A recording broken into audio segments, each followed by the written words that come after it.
VIP বলতে তো আমরা ভিআইপি, আমরা ট্যাক্স পে করতেছি, আমি আমার বাইকের তেলের ট্যাক্স দিচ্ছি। পার্লামেন্ট মেম্বাররা আমাদের হুকুমে চলার কথা, কারণ পার্লামেন্ট মেম্বারদের গুলাম আমরা না। সেকেন্ড টাইম আমরা গুলাম হয়ে যাচ্ছি। সরকারের জন্য পরামর্শ থাকবে ভাই, সত্য কথা বলেন, মিথ্যাচার ত্যাগ করেন। উল্টা পেকে গাড়ির ভিআইপি বা সংসদের গাড়ি মানে সরকারের গাড়ি, যাতে জানে আমার সিরিয়ালের লোক জানে না বলতে পারে আমার সিরিয়ালে কেন আরেকটা গাড়ি সাইড থেকে ঢুকলো। ওনার সিরিয়াল আলাদা, ভিআইপি সিরিয়ালের আলাদা। পার্লামেন্ট মেম্বাররা আমাদের হুকুমে চলার কথা, কারণ পার্লামেন্ট মেম্বারদের গুলাম আমরা না। আর এখানে পার্লামেন্ট মেম্বাররা সাধারণ মানুষের মধ্যে বিভেদ থাকবে কেন?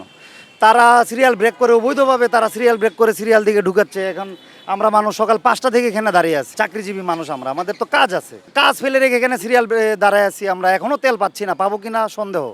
সেই জায়গায় তারা 4 টন তেলের 13,500 লিটার তালুকদার পাম্পের 4 টন তেলের তারা বাজেট নিয়ে নিছে যে আমরা 13,500 লিটারের মধ্যে 4,000 লিটার তেল আমরা নিয়ে চলে যাব।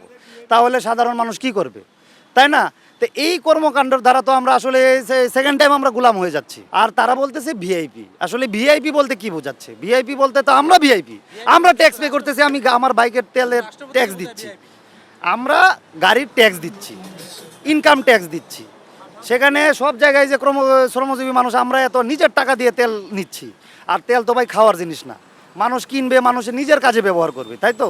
তো সেই জায়গায় ভিআইপি নন ভিআইপি আসলে এগুলা মেনে নেওয়ার মতো না। পার্লামেন্টের গাড়ি আছে নাকি 80-85টা, তো 13,500 লিটারের মধ্যে তারা 4,000 লিটার তেল নিয়ে চলে যাবে। তারা বলছে আমরা ভিআইপি। তো এখানে ভিআইপি আমি কি বলবো? এখন আপনারা দেখতে পারবেন সরকারি চাকরিজীবী বা সরকারি গাড়ি, তারা তাদের ভিআইপি ক্লেম করতেছে। আসলে ভিআইপি বলতে কোনো কথা না। এখানে হাজার হাজার গাড়ি, 500-700 গাড়ি, কার, বাইকের হিসাব বাদ দিলাম। তো 500-700 কারের মধ্যে যদি তারা 4,000 লিটার তেল নিয়ে চলে যায় 13,000 লিটার তেলের মধ্যে, তাহলে মানুষগুলা কি নিবে? সকাল থেকে কেন দাঁড়ায় আছে তারা?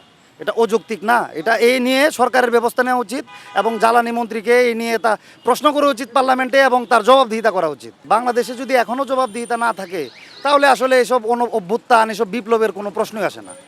এসব বিপ্লব আরেকটা হলে কিছুই হবে না, কারণ এখানে জবাবদিহিতা নাই। জবাবদিহিতা থাকলে এখানে ভিআইপি কি আর এমপির গাড়ি কি, বড় লোকের গাড়ি কি, ছোট লোকের গাড়ি কি? আসলে এসব বিভেদ কিসের জন্য? সরকারের জন্য পরামর্শ থাকবে ভাই, সত্য কথা বলেন, মিথ্যাচার ত্যাগ করেন। মানুষ বুঝবে যে সংকট আছে ভাই, সংকট থাকতে পারে, বৈশ্বিক সংকট সব জায়গায় থাকে, কিন্তু মিথ্যাচার ত্যাগ করেন আপনারা। খবরের কাগজ, নিখাত, নির্ভীক, নিরপেক্ষ।